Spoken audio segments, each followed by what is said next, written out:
Hello everyone, आज के इस वीडियो में हम बात करने वाले हैं कुछ इंपॉर्टेंट मेडिसिन के बारे में जो कि एक मेडिकल प्रैक्टिशनर के पास होनी चाहिए। दोस्तों, अगर आप फ्यूचर में मेडिकल प्रैक्टिस करना चाहते हैं तो ये सारी मेडिसिन ज़रूर रखनी चाहिए। अगर आप मेडिकल स्टोर भी ओपन करना चाहते हैं तो आपके स्टोर पे ये सारी मेडिसिन ज़रूर होनी चाहिए। जो भी मेडिसिन मैं आपको बताने वाला हूँ वो आपके पास ज़रूर होनी चाहिए। तो फिर चलिए वीडियो को शुरू करते हैं।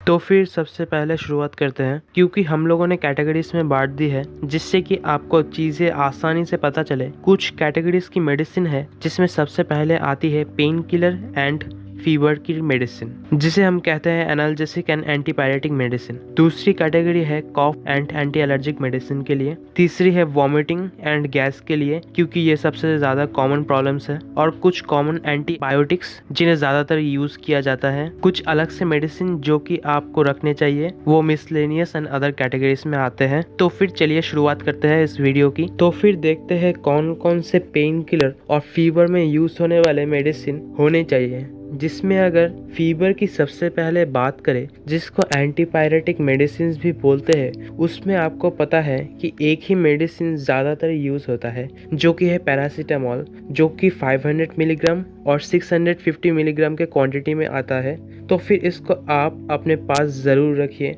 इसमें आप कोई भी ब्रांड की ले सकते हैं। अगर जेनेरिक या सस्ती ब्रांड हो तो फिर उसको आप अपने पास ज़्यादा क्वांटिटी में रखिए। दोस्तों, ऐसी कुछ ब्रांड नेम है डोलो, क्रॉसिन, पैरासिफ या दूसरी बहुत सारी मेडिसिन होती है जो कि आप अपने पास रख सकते हैं। दूसरी अगर कैटेगरी की बात करें तो वो है पेन किलर, जिसे एनाल्जेटिक मेडिसिन भी कहते हैं। इसमें अगर ध्यान से देखें तो पेन किलर्स हम जब लेते हैं तो उसके साथ पैरासीटामोल भी लेते हैं, क्योंकि साथ में हल्का सा फीवर भी हमें होता है। तो इसके लिए सबसे अच्छी जो मेडिसिन है, एक्चुअली अगर देखा जाए तो पेन किलर एसिक्लोफेनाक होता है, डाइक्लोफेनाक होता है और बहुत सारी चीज़ें होती है, निमोसिलाइट होता है। लेकिन अगर थोड़ा सा आपको फीवर है तो आपको उसके साथ पैरासीटामोल भी रखना होगा। जो इसका फेमस ब्रांड नेम है वो है ज़ीरोडोल पी। पहले ये पैरासीटामोल 325 मिलीग्राम की जगह पैरासीटामोल 500 मिलीग्राम की आती थी, मगर अब पैरासीटामोल 325 मिलीग्राम की आती है, क्योंकि उसकी जो साइड इफ़ेक्ट्स थी वो बहुत ज़्यादा थी। नेक्स्ट जो मेडिसिन है, अगर पेशेंट को पेन होती है, थोड़ा बहुत घाव है, थोड़ा बहुत फीवर होती है, तो उसमें यूज़ की जाती है। का जो फेमस ब्रांड नेम है वो है ज़ीरोडोल एसपी, जिसमें एसिक्लोफेनाक, पैरासीटामोल होता है और सीराटियोपेप्टाइटिस होता है। तो आपको ये मेडिसिन पेशेंट को देना होता है, क्योंकि ये मेडिसिन उस कंडीशन में पेशेंट के लिए कारगर होता है। और अगली जो मेडिसिन है वो है निमोसिलाइट और पैरासीटामोल। ये निमोसिलाइट पेन किलर है और पैरासीटामोल तो आपको मालूम ही है फीवर के लिए यूज़ किया जाता है। और अगर ध्यान से देखो तो सिर दर्द में यूज़ करते हैं इसको। जो पॉपुलर ब्रांड नेम है वो है सुमो, और इसको आपको अपने पास ज़रूर रखना चाहिए। नेक्स्ट, अगर किसी भी पेशेंट को स्टमक पेन होता है तो उस टाइम पे ज़्यादातर डाइसाइक्लोमिन पाया जाता है, लेकिन उससे भी बेहतर जो टैबलेट है उसमें मेफेनेमिक एसिड और डाइसाइक्लोमाइन का कॉम्बिनेशन यूज़ किया जाता है। अगर इसका ब्रांड नेम की बात करें तो वो है मेफ्टल स्पास। आप चाहे तो कोई भी दूसरी ब्रांड यूज़ कर सकते हैं, लेकिन बस ये सॉल्ट की कॉम्पोजिशन ज़रूर होनी चाहिए। तो फिर ये मेडिसिन स्टमक पेन के लिए यूज़ किया जाता है। थोड़ा और अगर हम मेडिसिन के बारे में बात करें तो ये है सारी मेडिसिन की पिक्चर, जो कि आप वीडियो को पॉज करके देख सकते हैं। तो फिर ये सारे medicine fever, pain killer and stomach pain में बहुत कारगर होते हैं। तो फिर नेक्स्ट स्लाइड में हम देख लेते हैं अगला जो कैटेगरी है वो है cough and anti allergic medicine. यहाँ पे अगर हम देखें, कफ युक्त खांसी यानी वेट कफ में टर्ब्यूटालाइन और ब्रोमेक्सिन हाइड्रोक्लोरिक एसिड सिरप आती है।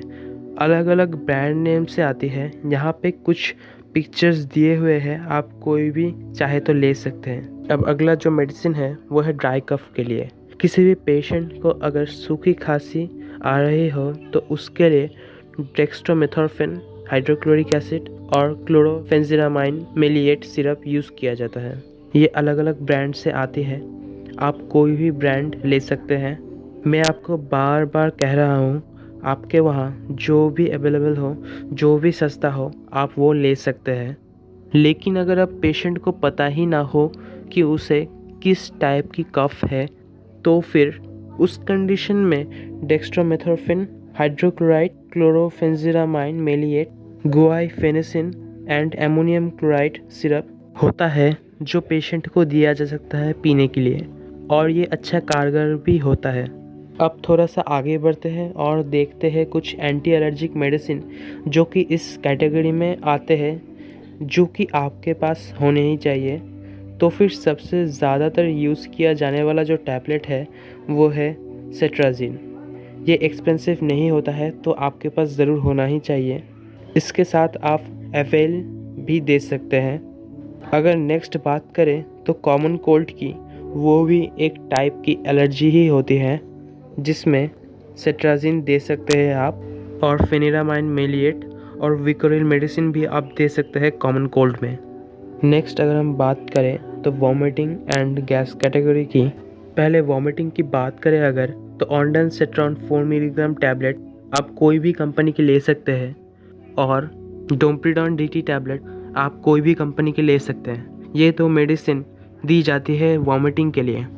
नेक्स्ट बात करते हैं गैस की, जो कि एक नॉर्मल सी प्रॉब्लम है, तो उन्हें रैंटेडिन टैबलेट दी जाती है, जो कि एसिलॉक पेंटोसिन नाम से आती है। अगर पेशेंट को कोई ऐसी दवा दी जा रही है जिससे गैस हो सकती है, तो भी ये टैबलेट यूज़ की जाती है। लेकिन अगर पेशेंट को रेगुलर बेसिस पे गैस हो रही है, तो फिर उसे पेंटोप्राजोल दी जाती है। पेंटोप्राजोल की बहुत सारी ब्रांड्स आती हैं, पेंटोप्राजोल SR, पेंटोसिक के नाम से भी आती है बहुत सारी ब्रांड्स। आप कोई भी चाहे तो वो ले सकते हैं। तो फिर ये बात हुई वॉमिटिंग और गैस की। अगर नेक्स्ट बात करें एंटीबायोटिक्स के बारे में, इसमें हमने 4 चूज़ किया है। पहला है सिप्रोफ्लॉक्सिन, दूसरा एमोक्सिलिन पोटेशियम क्लाव्युलेनेट, तीसरा है ऑफ्लॉक्सिसिन एंड ऑर्निडाजोल, और चौथा सेफिक्सिम। ये 4 एंटीबायोटिक तो आपके पास होनी ही चाहिए। उसके अलावा भी आप रख सकते हैं चाहे तो, क्योंकि ये बहुत ज़्यादा कॉमनली यूज़ किया जाता है, तो आपको ये रखना ही चाहिए। अब हम लास्ट स्लाइड की तरफ बढ़ रहे हैं, और कुछ दूसरी मेडिसिन जो कि मिसलेनियस है। उसमें सबसे पहली चीज़ जो है वो है बी कॉम्प्लेक्स, दूसरी आइसोस्कॉर्बिट डिनेटरेट, जो कि हार्ट अटैक में यूज़ की जाती है, और हार्ट पेन में भी इसका यूज़ होता है। ये ज़रूर होनी चाहिए क्योंकि ये लाइफ सेविंग ड्रग्स होती हैं। एनीमा ज़रूर होनी चाहिए क्योंकि ये कॉन्स्टिपेशन में यूज़ की जाती है। छोटे बच्चों में कॉन्स्टिपेशन होता है तो इसका ग्लिसरीन वेरिएंट भी आता है।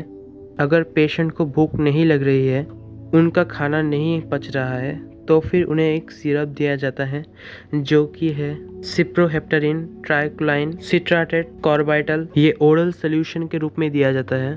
तो फिर यहाँ पे हमने बात की कुछ मेडिसिन की कैटेगरीज की, जो कि एक मेडिकल प्रैक्टिशनर के पास होनी चाहिए। तो दोस्तों मिलते हैं नेक्स्ट वीडियो में।